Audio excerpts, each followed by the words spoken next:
Welcome to Football Sunday. We're going to look at some matchups and get into some things connected with the Eagles. But first, let's write out this intro. What's up, it's your boy Centron coming back at you with another analysis video. And to kid you not, that's a real name. First up here, Eagles opposing player to stop. It's not a mystery at this point, right? We know that we need to stop the new addition to the 88 club. Shout out to Michael Irvin. Love the dude, just don't like the team. CD motherfucking Lamb. So this guy, obviously, we might have this guy do some work against him, shade him on the outside. But there was a player that actually requested to cover him straight to Sean Desai, and that is Bradley Roby. He wasn't here for the matchup last time, and I'm interested to see how it goes this time, him following him on the inside. And when he's on the interior slot, I look for him to be across from him.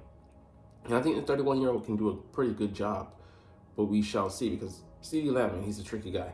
He's had, I think 600 yards out of the slot, the most by anyone this season, and has 1,100 yards. He's second behind Tyreek Hill right now, and he's had an explosion since our game. 11 for a $191 on 16 targets. No touchdowns, but man, he was destroying us inside, outside, four-way goes, really a five-way go. We couldn't stop the guy because we weren't allocating the resources until later in the game, having Slade go with him, follow him, even when he shaded inside on certain downs and distances. But I look for us to have a more comprehensive game plan, targeting him, trying to take him out, keep Dak from getting to him early and often. And some other guys weren't a part of this game plan, but they're getting hot now. Number 3, we'll get to him later. But this guy, wherever he goes, I expect there to be shaded coverage to his side and maybe having an inside-outside take of him, trying not to let him take over the game like he did in Week 9. That's going to be a key. Now let's get into the meat of the matchups, one by one. We have several of them. And yeah, this guy, I don't want to see him anywhere near him. He already got cooked last week, and this matchup, he couldn't stop him as well. He's not an interior guy. We keep trying to apply him there. Hoping that, of course he'll gain experience, but now's not the time of year for that. We need a comprehensive game plan to take him out. So, yeah, we'll see Brandon Cooks as well. He's been heating up. So he had a $173 the week after he faced us. He's had more yards post Week 9 than he had previously up to that combined. So he's been going off. He's a pretty good receiver, speedy guy, has good hands. Small, but he's crafty, and he brings that element on the other side that they've been looking for since they got rid of Amari Cooper, sending him to the Browns for a lowly 6th round pick, which was a mistake, but they have seen him made up for it now. Although Cooper does offer more size, but yeah, it's not just them. We'll get to it maybe later, but we've been horrific against tight ends, and they have a couple that could be a factor in this game. That will be a factor, but it's to be seen if they'll go to the 2nd or 3rd. But Hendershot also could, be in play. But we have to contain CeeDee Lamb, man. We can't let Dak have a stat line like this again, and hope that we're able to just pull it out again by some happenstance. Yeah, the linebackers and safeties versus Jake Ferguson. We just talked about this a little bit, but he had 6 for, I think, 87. And a touchdown against us. So that was his best statistical game. And tight ends come here and have that their career high against us, which is horrible. George Kittle cooked us the previous week, so we've been historically bad against tight ends, allowing a damn near perfect passer rating and 6 touchdowns. So we'll have to see how that goes. But our linebackers aren't coverage guys, so we'll see. I think Sidney Brown, he could be a factor in a big dime. But they eschewed him for our 2 linebackers last week. So I'm just like, come on, man. Zach Cunningham, he sticks tight to his man at times. He's still not a coverage guy. We saw what happened with Morrow last week. And bringing in Shaq Leonard, I think he'll be better than any of our linebackers in pass coverage. That being said, he's not the guy we saw in 2018, the all-pro level Shaq Leonard. We're getting a shade of that man. That still could be better than what we're offering up, but Reed Blankenship, Kevin Byard, got to be better. Do we throw out some weird, funky double coverages? We'll see, because we have to, like I said, follow CeeDee Lamb and a lot of resources to him. So it's kind of a numbers game, and someone's going to have to be someone's gonna have to hold up in single coverage against some of these guys, and we'll see how that goes. All right, we're about the Eagles go feasting. Man, this is a pretty damn line to crack. I would say at center, and we got to win the battles on the interior. We didn't last time. We gave them a good fight. Zach Martin complimenting our rookie last game, after the game, saying, "Hey, you're a hell of a player, man. You're gonna be a hell of a guy, but we still got to be better." I know right tackle Terrence Steele, he was a steel drum, beating the hell out of him last time. But Tyler Smith, the two Smiths, they're pretty solid. He's a pretty good guard, and I think he'll be a good tackle when he kicks out after this guy hangs it up. But he's reinvigorated, having one of the best injury-free stretches of his career as of late. But it'll be interesting, man. Damn, he gave up 4 sacks. 1 to Hassan, 2 to Brandon Graham, and 1 to Sweat, because we were just moving everybody over there. Everybody had a turn. Everybody had to pass on. But yeah, it's not as good as other matches previously, but it'll be interesting to see if we can ratchet it up. We got beat so bad we actually got rest last week. That should be embarrassing. These guys should come out angry. So look to see some good matches in the trenches. But they're pretty damn solid. One of the better O-lines in the league you're gonna face. All right, run the ball. We'll see, man. Can they cook up some interesting, our formations that'll work for us this year? And we need to run at the teeth of that defense. This is easy to say, but if we run the ball at a pretty good clip and get a pretty good amount of yards and able to be the Eagles of earlier in the season, we handily win this game, controlling the line of scrimmage on both sides. But it's going to be tougher sledding, I think, on the defensive side for us, trying to beat up that O-line. But on the offensive side, they are lighter. Michael Parsons is a guy, it's been proven you can run at him to take him out of the game, tire those guys out, lean on them. And we haven't seen a truly dominant performance like that in the second half of the season, but I'm just waiting. I'm waiting, because this running game where you have, O-line, the talent, we're too good to be held down like this. So I'm waiting to see what's going to be the spark plug to ignite us, morphing back into our running team. It's morphing time. I'm waiting for that shit, man.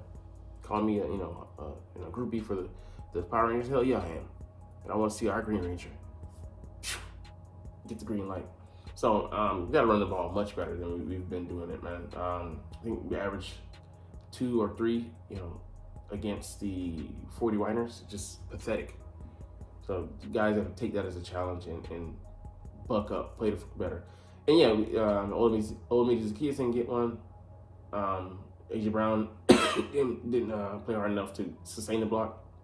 And then the whip by Justin Kelsey that you don't normally see. He got too excited. Saw that green grass in front of him. So these things are easily fixable. And if we do that and keep committing to the run game, keep at it, good things will happen. All right, Jalen Hurts for himself. Yeah, this was interesting, man. He just looked reticent to pull the trigger because he had backups in there, guys that he doesn't feel comfortable with for whatever reason. Alberto, open on the out route, didn't throw it to him. Jack Stoll, open on the corner route, didn't throw it to him. Dump off routes underneath. When we've been allotted time, he had 4 or 5 seconds waiting for the explosive play to happen downfield. You can't live and die by the explosive because more times than not, you might die and it'll be in fucking vain. And we could have went up on that team, 14, nothing. That might have changed the complexion of the game, had them pressing more. You can't play woulda, shoulda, coulda game. That's dream scenario. But that's just, looking at that, portending it out for the rest of the season. That being said, we got to go and get it done, man. It's a tough environment. We're coming off a loss. We haven't had back-to-back losses since the 2021 season. So, man, it's dire straits, do or die. We still control our destiny as of this moment. We don't want to put it in another man's hands. If we lose, then the 49ers get the upper hand and they're in control of the 1 seed. Right now, we still have it. Let's go out there and maintain that shit. All right, let's look at one more thing and then let's go out of here. Eagles at Cowboys game preview, 5 questions and answers with the week 14 enemy. So with their perspective in mind. So what's going into Dak Prescott's success this season? I think a lot of things. Mike McCarthy came in and installed a different offense in the offseason. One tailor-made to the West Coast principles, 3 and 5 drop steps. You've seen Dak get the ball out of his hands. He's just kind of like clockwork. And things, earlier in the season, things short and just letting similar to the 49ers offense, letting things work for them. Dinking and dunking and taking what defense was giving them. But, they were breaking off runs and shrugging off tackles and stuff like that. And, CeeDee Lamb's a pretty shifty guy, so he can make something happen underneath and take it and create more with what he's given, especially Brandon Cooks as well. He can do that. But, after week 7, they took that loss from us. They took that loss from the 49ers, and then they changed things dramatically. So pushing the ball downfield more, Dak more, going to CeeDee Lamb, trusting him. You got a playmaker, go to him. And it's been diametrically opposed to their approach early in the season where they look more conservative. So, the things have worked out for them. They're now the number 1 offense in the league, so it's going to present a great challenge for the Eagles to try to come in and stop them. We're not planning on stopping them completely, but, doing it in spurts enough. That'll be enough. And rely on our offense to go out there and score points as well. But right now they're operating at a high level. And yeah, it's been against teams that are bottom feeders, scrubs, but they have a chance in prime time, nonetheless, to prove it in front of the whole nation that we can go out there and we can get a win against a good team, because they haven't beat anybody really good yet. Seahawks, they're a middling team. They have the talent to be good, but they aren't right now. So a lot of things to prove there in Big D. Pause. All right, what's the biggest concern with the Cowboys right now? Defense, as of late, has been letting up points, letting up yards. So looking at the Eagles, man, y'all don't want to be like us. That's fine with me, but y'all have a lot of talent over there. And what are they gonna do? Relying on Michael Parsons, they're really top heavy. They're relying on some star players there.